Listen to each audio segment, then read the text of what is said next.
Hey guys, welcome back to another video, and in this one I'm going to be doing my very early, maybe way too early, VCT 2024 Pacific predictions. Which team is going to be ending up where in the next season in my opinion, and who might surprise us, who might perform how, we'll find out. Let's get into it. Thanks to Bleed's induction into the VCT Pacific 2024 season, we have 11 teams, and starting off with position number 11, making a repeat appearance, in my opinion, would be DFM. They will finish 11th. I believe they will finish bottom of the table once again in the Pacific. Not because of any particular reason, except for the fact that they've not really signed anyone upgrading their roster. They've suggested to keep themselves with Anthem, Suggestion, Takej, and two players who are still unknown. I have no clue what's happening at DFM's camp. But looking at their roster, which is pretty much similar to the previous season, 11th seems like the best place for them. Number 10, Talon Esports. Yes, Talon Esports will be finishing second bottom of the table once again. And my reasons for this would be mostly chemistry building issues. Now, they've got three interesting signings. They got Ban, Governor, and Lenny on their squad, alongside Cruz and Patafan from the previous season. Now, this is quite an interesting take from Talon Esports because they've got three players from three completely different backgrounds here, and Governor from the NA region, who's been teasing his Pacific arrival for quite some time now. I believe that Talon Esports will have problems in terms of communication sometimes, and also with having themselves be such a diverse group of people. And I think that the comfortability of it being a Thailand squad when it was in the last season has kind of dialed down. But I think it's a great challenge for them to go ahead with a new squad because they needed an upgrade, they needed a change.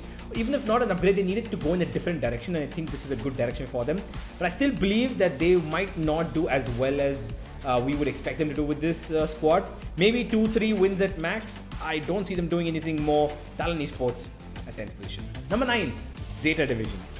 Yeah, a lot of people are probably going to kill me for this, but hold on, hear me out. Now, Zeta Division have got two new additions, right? They've got Hiroron and Euron onto their squad alongside the core of Laz, Def, and Sugar Zero.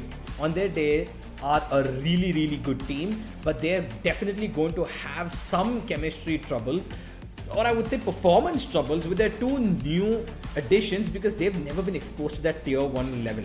They have got what it takes. We've seen them play out a little bit during the Red Bull Homeground tournament, but even that was not enough. Beating Cloud9 on one map, which is a brand new Cloud9 as well, it wasn't that great, but they did lose against Fnatic and Cloud9 once again in the series where it mattered the most.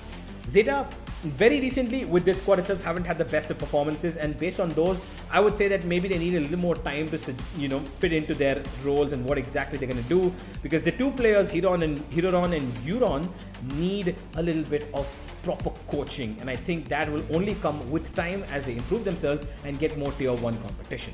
For now, number 9. Number 8, T1. Again, people are going to throw stones at me. Yes, I know, but this is my opinion, okay? Just hold on, I'll tell you why. Zeta, Saya player, Rossi, Excurate, King, Kape, and Izu. A 7-man roster for T1 coming up for us, with the fact that one of their players is someone who's never played Valorant professionally before, Excurate. One of them has come in from the NA region, who's done pretty well, by the way. Individually, he's been statistically very good, Rossi. Zeta, Saya player, have been in T1 before. They continue as the core. We've got King, Kape, and Izu who've come into the squad now. But as a team, coming into this is going to be a little difficult for them, because I believe with a 7-man roster, they're going to do a little bit of a global esports-esque kind of a problem they'll create it for themselves. Why? Global Esports had a 7-man roster last season. They were struggling to find their playing 5. Eventually, by the time they found it, their players were kind of in a bit of a hazy situation themselves. Now, I hope that T1 learn from Global Esports' problems and try to find their core 5. Who is it going to be? Is it going to be the 5 Korean players? Are they going to add Excurate to this list? Are they going to throw Rossi in? Is it going to be a map rotation thing? Are they going to keep shuffling between these players? There's a lot of questions that I have for the T1 squad, but I believe that they still have individually really strong players. Excurate has been grinding ranked for quite some time, and I think he's individually been really good. He's been in the top 10 for quite some time of the Pacific leaderboards.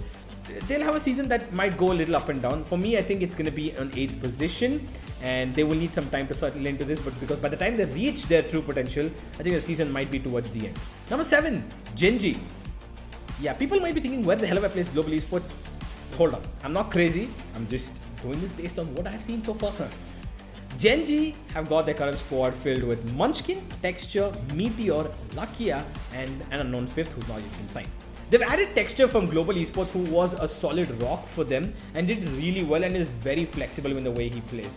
He's played the Sentinel role, he can play the Duelist role, and I believe that he is a really great addition to Gen G because they've gone completely wiped the slate clean kind of a thing. And getting Lakia from D plus Kia is also a good move because individually he was a really good player on the D plus Kia side who kind of disappointed in the Ascension last season, but he individually did have a very solid season start to finish. Munchkin and Meteor have a very strong core, and this four core actually of the Korean players, maybe a fifth Korean player will be added here, of Gen G have solid potential, but I think that like last season they will have some problems towards the end of the season where they start becoming a little more predictable and teams start finding out and exploiting their predictability, and they will eventually fall prey to that as well this season, even though they've got some extremely good firepower this time. 7th is the best I could give them, but if they surprise me, hey, I'm not going to be disappointed at all. I would love to see some great stuff from this roster because I love Texture myself. Number 6, Global Esports. Yes, I put Global Esports right a little close to qualification, but for the particular reason being that I think that this is a more well-rounded squad.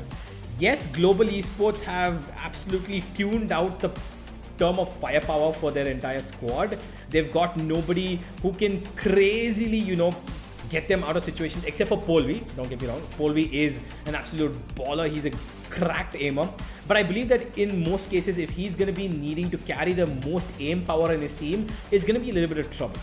Lightning Fast is really good. He has that potential to be some of the best. To give some of the best players in the Pacific, but he needs to explore. We yet to see what he can do at the best and the top stage of Valorant, and I think this time we will give him that situation. 6th is what I gave them because I believe that they've got a more well-rounded core. They've got a good set of brains in there, and I think that they're going to play more strategically this time than they did last time, and that's why I think Global Esports might surprise everybody this time and beat out quite a few of those top teams and finish on 6th. Number 5, RRQ.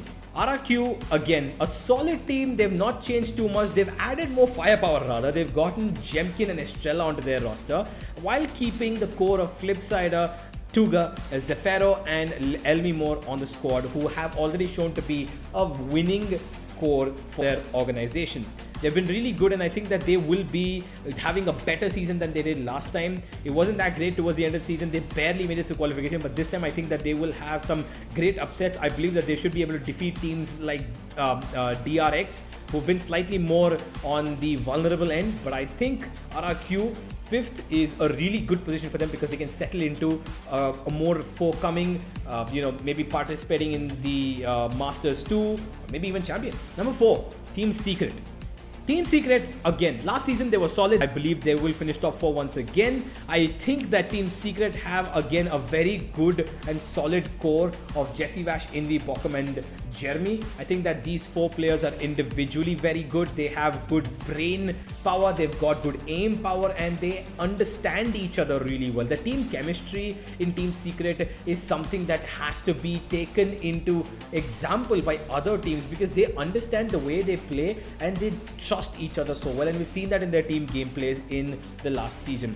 Having NDG get onto the squad only gives them a little bit more of that brain power because he is as smart as he is cracked with his aim, and I think Team Secret have a very good winning formula here for placing another top 4 season. Number 3, Bleed Esports. Yes, the inductees from the Ascension Pacific are going to be finishing in the top 3 in my opinion, because they've got an absolutely insane squad. Even when they were in the Ascension, I think that they were amongst the top 3 or 4 in the Pacific, including Tier 1, because of how good this roster looks. And now with Ye joining them, this is an absolute bombshell of a squad waiting to explode onto the biggest scene of Valorant. I think they're going to be absolutely crazy. They're going to go nuts. They're going to beat almost every single team. It would be surprising to see them fail or maybe even lose more than 4 games because of how good every single one of these players are.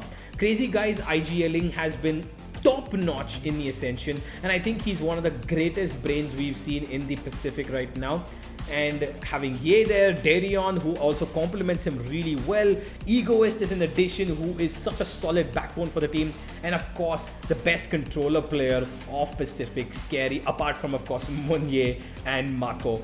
I believe that this is a really contentious squad who will go up to maybe scare DRX and PaperX a little, but I believe top 3 is pretty convincingly achievable for them. Number 2 and second place, once again, DRX. DRX, yes, they've been slightly more predictable. They have not changed anything from their roster, but I still believe the Korean powerhouse that they are, they will continue to be so.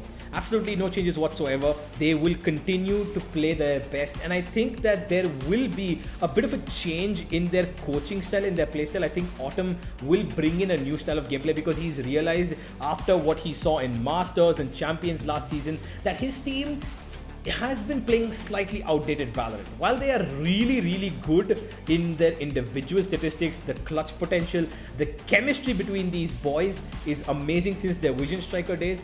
I believe that DRX are slightly falling behind in terms of outdated gameplay, and I think Autumn might come up with something new, and we will see that in this offseason, but I'm more excited about what they can bring out from Foxy9 as well this season, because he's been playing a lot more, and I think that he might throw in a spanner in the works of the rest of the teams, because he could be an anomaly that people might not expect, because I think Autumn might have something in store for this guy. And of course, in my opinion, who else but the winners of the VCT Pacific 2024, PaperX. I don't think anybody disagrees with me here, especially after the fact that these guys went ahead and got Mounier as a replacement for Jing, right? It seems like nothing's actually changed at all, because we've got one Crazy Race player substituted by another equally Crazy Race player, just slightly more younger as well. Mounier, Forsaken, something Divine, Mind Freak. This is basically a super team, and we all know it, and I don't need to give any justification. Finished second in Champions, finished third in Masters. They are an absolute powerhouse. Winners of last season, winners of this season. No doubt whatsoever, PaperX will finish on top. Let me know what you guys think. That is the end of my list though. This is my top 11.